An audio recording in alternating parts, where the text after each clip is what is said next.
In a world where cities strive to create inclusive communities and empower their residents, a revolutionary concept is transforming the way budgets are decided.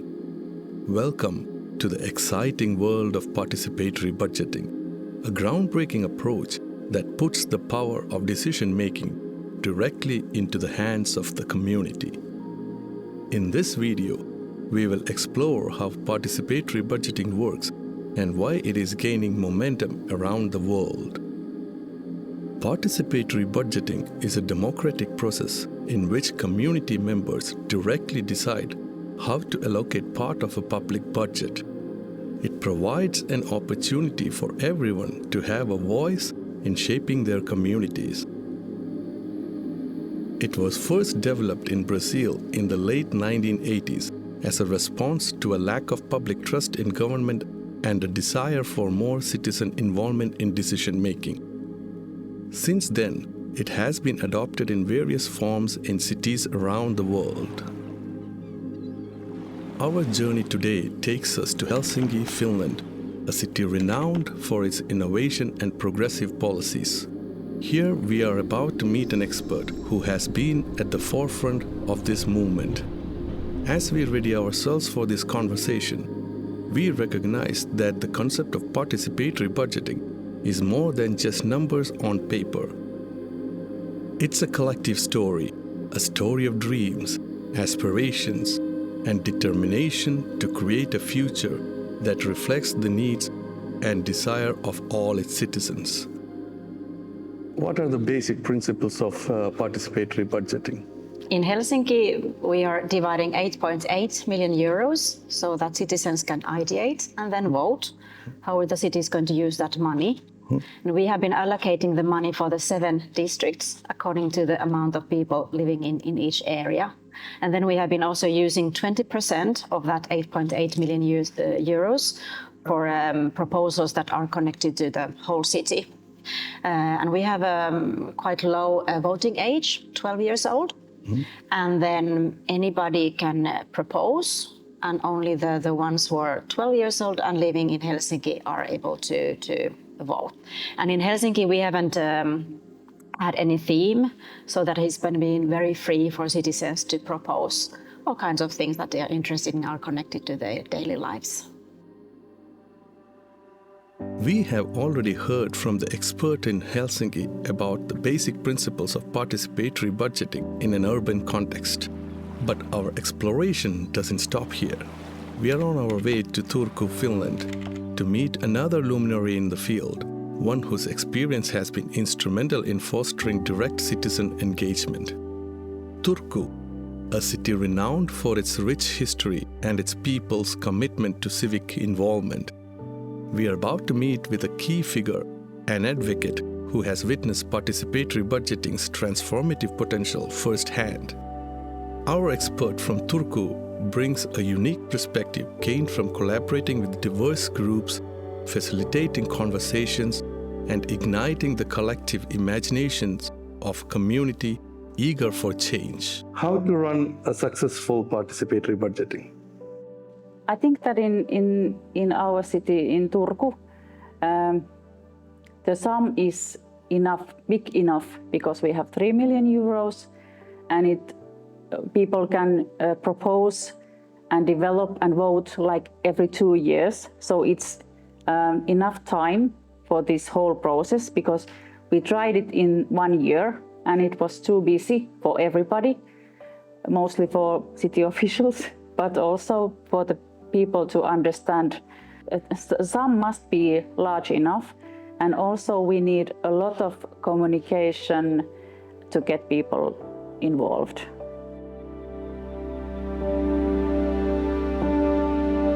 As we traverse the Finnish landscape, one question beacons: what lessons we will unearth as we cross the North Sea to Glasgow?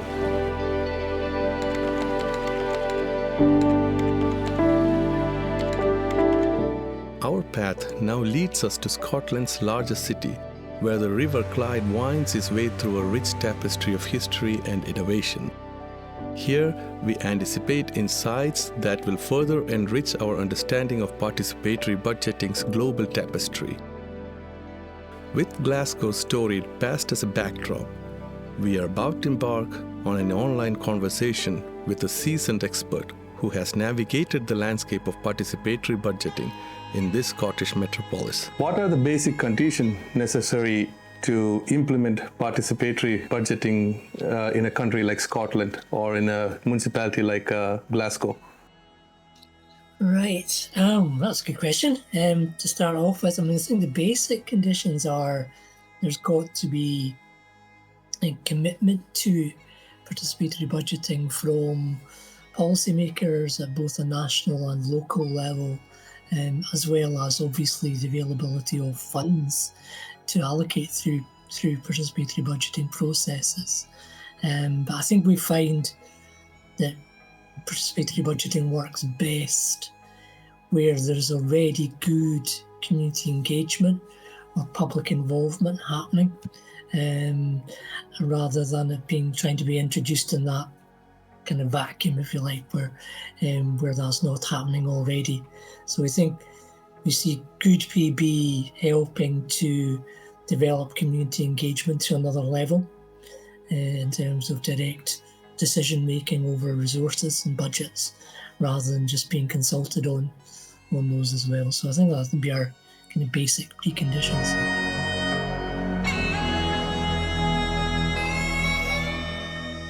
Each city has woven a unique tapestry of citizen engagement, but the thread that unites them all is the commitment to giving power back to the people, the very essence of participatory budgeting.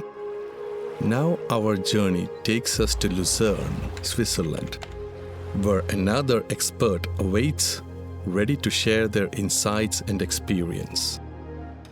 In this digital age, geography knows no bounds. Through the marvels of technology, we connect with a seasoned practitioner from the enchanting city of Lucerne. What did you achieve using participatory budgeting? First, I think we have been able to launch projects, real projects, and we were able to improve, I think, identification with the new neighborhood. It's for a new area like Lucerne North, is this a very important thing. And last, we are able to make the many people or citizens visible. We have a lot of power, different communities, and yes, with our project, it is visible now. Their experiences are set to expand our understanding of participatory budgeting, shedding lights on the challenges and triumphs faced in different cultural contexts. Lucerne, like the cities before it, holds a treasure trove of wisdom born from the collaboration between citizens and their governing bodies. The challenges they have faced and the solutions they have devised will serve as a testament to the power of collective decision-making. But our exploration doesn't end here. Today we embark on the next chapter of our journey, reaching out to an expert from Participation Factory, a consultancy in this space who is assisting cities with this process. As we connect with our expert, we bring with us insight from Helsinki, Turku, Glasgow, and Lucerne. The experiences of these cities will serve as a foundation for our conversation, allowing us to compare strategies, celebrate successes, and tackle challenges collectively. Who benefits from participatory budgeting? Actually, there are multiple target groups that benefit from it. Obviously, it depends on how the PB is designed, what goals are set up to be fulfilled. Basically, the vision, kind of like the value, seeked value for the PB. And as you probably know, there are so many variants on how it could be done. But in generally, I would say those who are defined as a target group for the PBs. It can be citizens, it can be different citizen groups or different communities, it depends.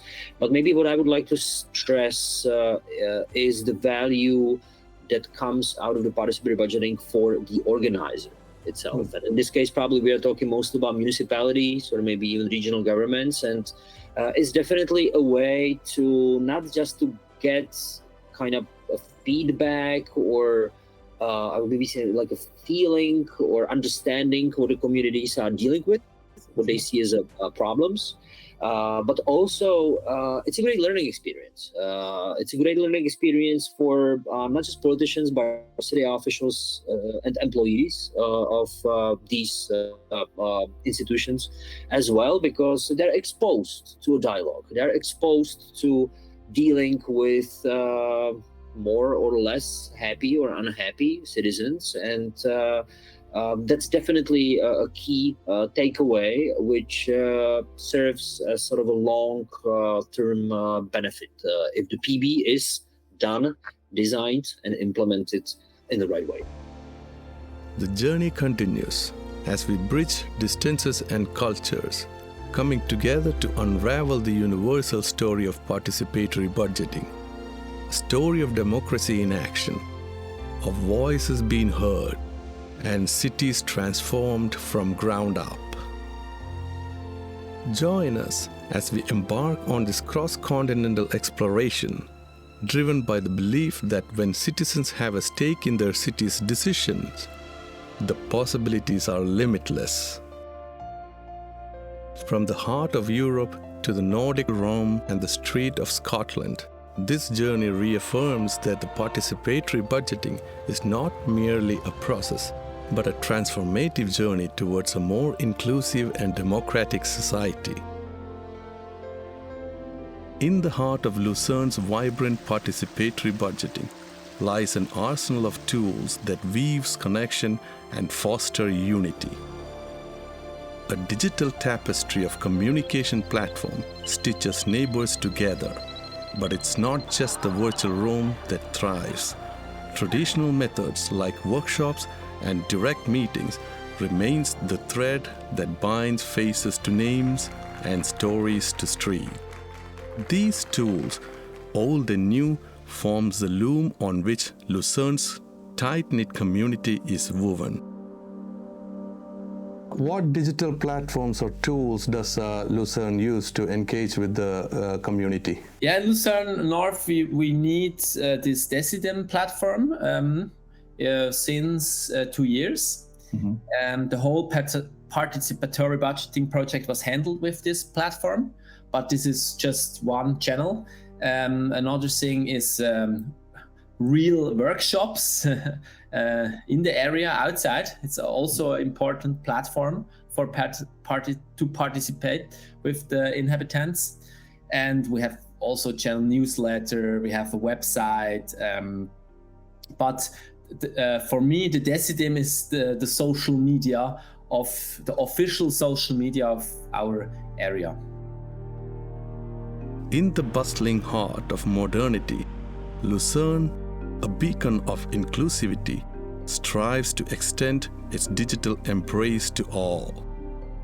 Amidst the connectivity era, the question arises: what steps Lucerne take to ensure that the community members without internet access can still participate in digital engagement efforts? I think it's important to go different ways. One thing is this digital thing, and then another thing is in our workshops or working groups. We have in Lucerne North different groups, working groups with specific topics, like a working group or mobility, a working group for environment. We use the smart city wheel with the different topics, and more or less for every topic we have a working group. And this is a physical interaction. And we have also workshops together with citizens, together with organizations. And I think it's an important thing to involve everyone in Lucerne North.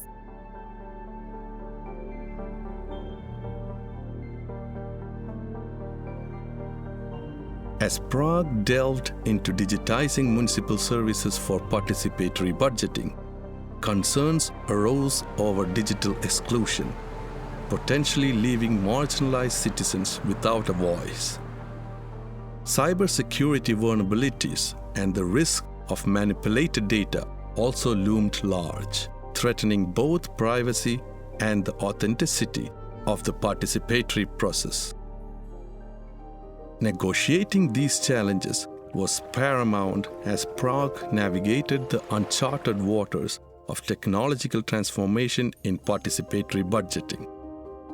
What are the potential risks and challenges associated with digitizing municipal services, and how can that be mitigated? I would say that the risks are like the first risks comes up to my mind in case, and it happens quite a lot when there is when the organizers of these processes overly unrealistic expectations from the digital tools. Curb your expectations. It's just a tool, nothing more, nothing less. That's definitely a risk number one. Risk number two, maybe we need to make kind of like a 2 steps back. The big risks comes up already in kind of like a decision-making phase on what tools should I purchase and why, because it's a very specific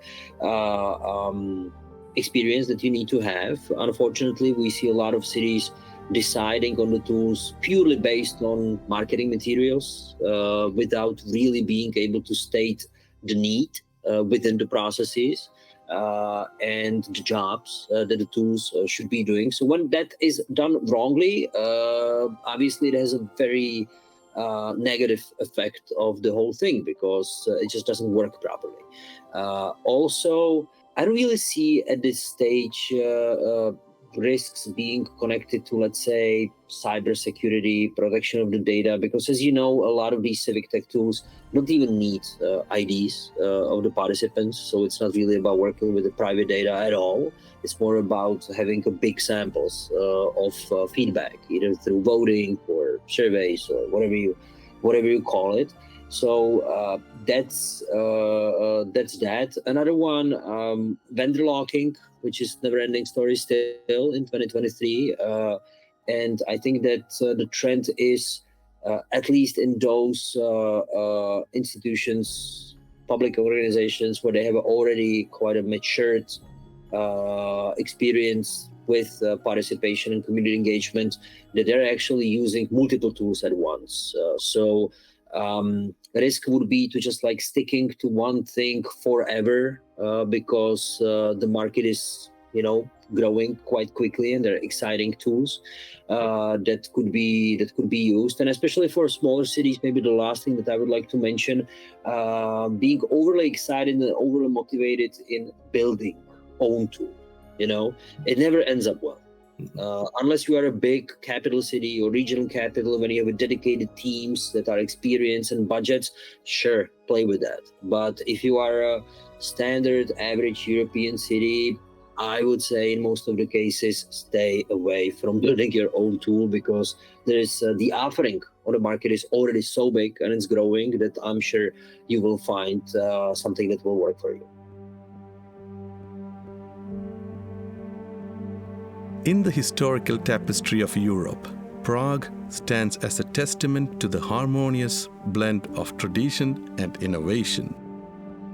As the digital age dawns, the question arises: how does Prague empower its citizens to navigate the ever-evolving realm of digital platforms? With Prague's commitment to progress in mind, what resources and training programs can municipalities provide to help community members navigate and use digital platforms effectively? I think that kind of down-to-earth approach to this is just imagine your citizens to be customers. Imagine yourself to be a bank and your citizens to be your customers. How do banks do it? Well, what they do, they make sure that you can reach them. They make sure that training materials are available in different formats and ways and on different platforms. And they make sure to basically have a time to talk to you if you need to. So that's what I would suggest. If you want citizens to be using that, give them the opportunity to learn, be patient, but also focus on building trust. I don't think that going big initially from the very beginning, from the very start, is smart. I think that proving to different communities, even on a very hyper-local small scale, that participation matters, using of those tools matters, there is effectiveness, they can get some type of value from themselves, transparency, access of data, networking, whatever you call it. Start with that, because people talk. If the things will work in one district with a small community, and the process might be small, maybe lasts a few months, if you do it properly, people will talk, and the trust will increase, and the availability and sort of their kind of openness to using more and more digital tools will grow. It obviously takes time. You cannot solve this in 2-3 months or even a year. It's a long, never-ending process, but you can definitely boost it if you work very systematically with the young generation, teaching them and showing them that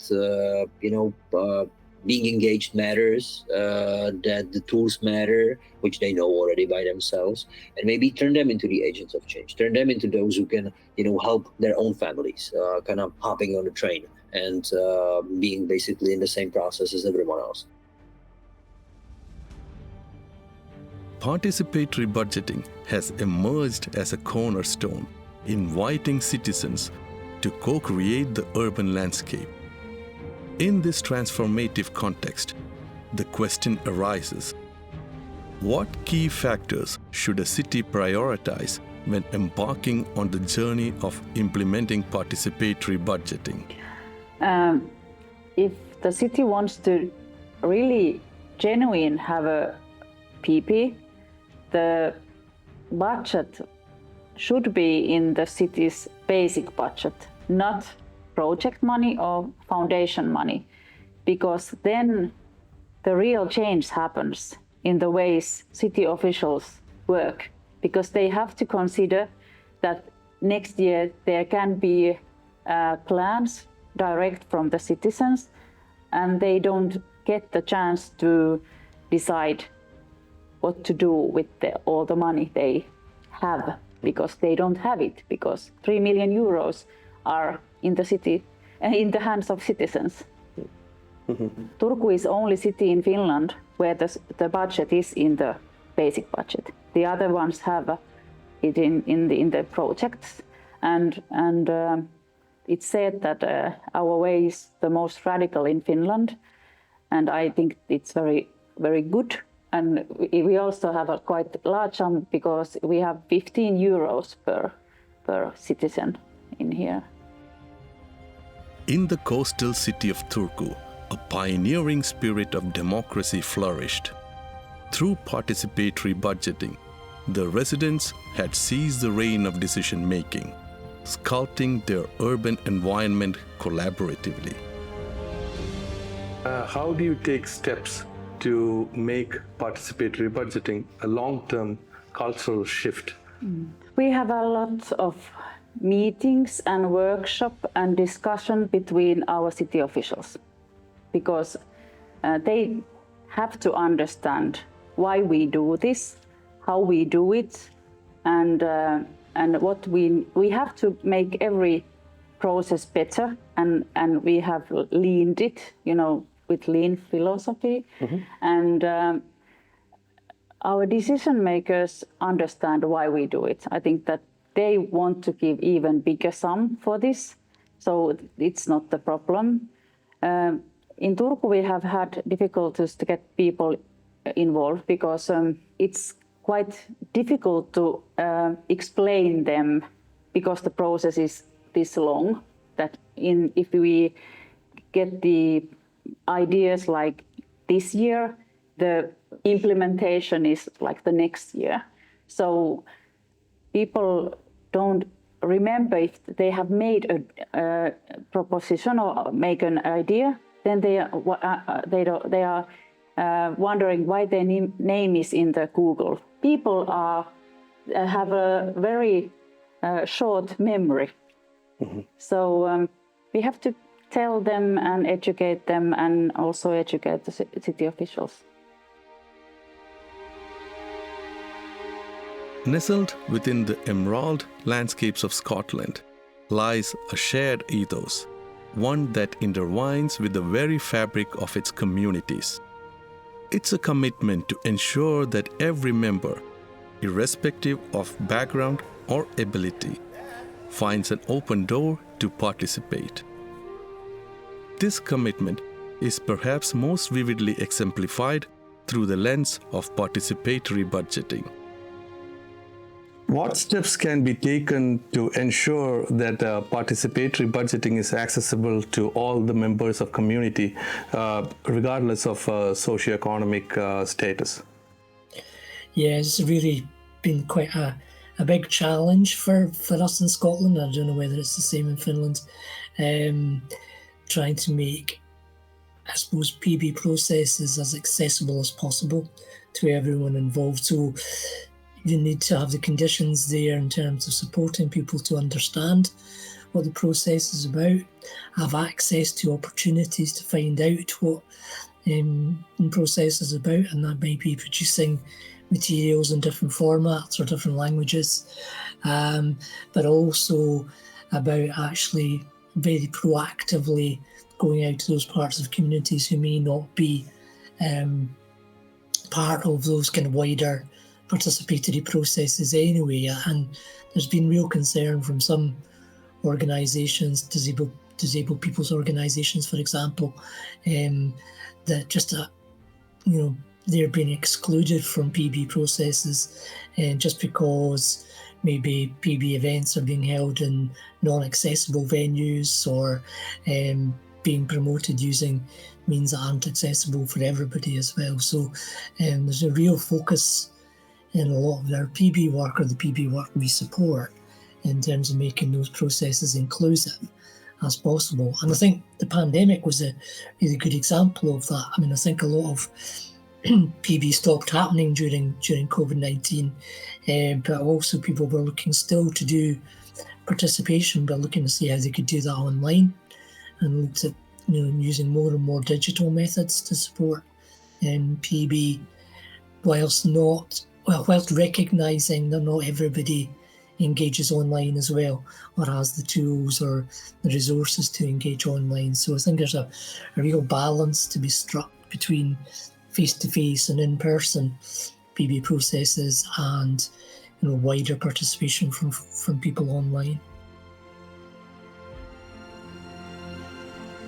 The dynamic city of Glasgow, where rich traditions harmonizes with the progressive visions for the future. Our Scottish expert ponders upon matters of governance and people's voice. As we explore the tapestry of civic participation, the question arises, do you see participatory budgeting strengthening the democratic process? Yeah, absolutely. I mean, I think for us it's a fundamental part of the democratic processes. It introduces, I suppose, the element of participatory democracy into our decision-making and policy-making. We have a representative democracy system in Scotland with local authorities and national government, and also UK-wide government. But increasingly we're seeing more participatory processes being adopted and encouraged and promoted across all three of those tiers of government. And in relation to PB, has increasingly been seen as part of a wider participatory democracy agenda in our local government. Local government currently have an agreement with Scottish Government that at least 1% of all budgets will be spent using participatory budgeting. Helsinki's journey towards participatory budgeting began with a desire to foster a stronger sense of community and to democratize decision-making. As Helsinki grew, so did its commitment to inclusion. The city embarked on a journey to reshape its budgeting process, giving rise to a new era of participatory democracy. Through a carefully designed framework, Helsinki ensured that various voices were amplified regardless of age, background, or status. What are the steps or what are the efforts that Helsinki have taken for the people to encourage the people to participate? Yeah, that is a good question, because this is something that we have been working a lot because we want that our process is as inclusive as possible. So Helsinki is a city that we are really providing a lot of services for our citizens. So we have been working a lot with different services so that they have been informing and organizing events, for example, libraries and schools and services for people with mental health issues and so on and so on. So we have been really trying to reach out all kinds of people, and also the ones who are maybe haven't been so active or has less possibilities to be active and participate. And then we have been also working with organizations. We have been working with different language and cultural groups. And for example, we got over 100 ideas from this cooperation with different organizations, and we made almost 40 proposals out of them. And they were also organizing this kind of ideation events and helping people to vote. And then, of course, so this has been a good combination. And then, of course, we have been having a very extensive marketing material and marketing plan, and we have had almost all of our marketing material we have done in 7 different languages: Finnish, Swedish, English, Estonian, Arabic, Somalian, and Russian. So we have been really trying to reach all people living in Helsinki. Beneath the northern skies of Helsinki, where innovation danced with democracy, a pivotal query came to light. With the participatory budgeting process having taken root and bloomed, the paramount question emerged: how can sustainability of participatory budgeting process be guaranteed? Of course, I think the PB itself is really attached to many of the SDG goals we have in itself. But then it's, of course, for the citizens to decide how much of the projects we are going to implement are connected to the SDG goals. And I just went through all our 119 projects we are going to implement, and we are going to use almost 13 million euros for those projects. So it's quite a big amount of money. And I think it's good for the citizens to see if we look at the SDG goals, so how they're connected to those ones. And I could say that half of them are connected to the goal number 11, which are like the sustainable cities. And this is this kind of a class that you can put everything, trash bins, improving the parks, and so on and so on. And then almost as big amount of our proposals are connected to the SDG goal about the health. And because we had almost 30% of our proposals in the second round were connected to the physical exercises, like having outdoor gyms and so on and so on. So this was a big part. But I don't see, for example, many proposals that we have been voting through, for example, connected to the mental health or strengthening the local societies and so on and so on. And for example, for education, we have been using less than 1% of money. So they are these two things, and I think it's interesting to see that, also to show to the citizens that. So this is how you have been really willing to spend money if you look at the SDG goals. So is there something more? Maybe you would like to make more proposals, and maybe also then vote. But as this is really up to the citizens what they want to do, so it's not really easy to steer this according to SDG goals, as we haven't had any theme for this round. The journey through participatory budgeting has been a testament to the power of community engagement and collaboration.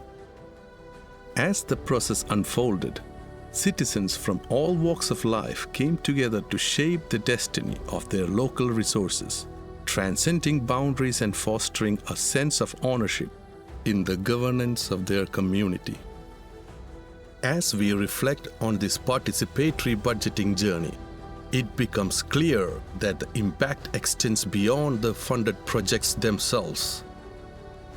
Communities have grown stronger, trust in local governance has been fortified, and a culture of active citizenship has taken root.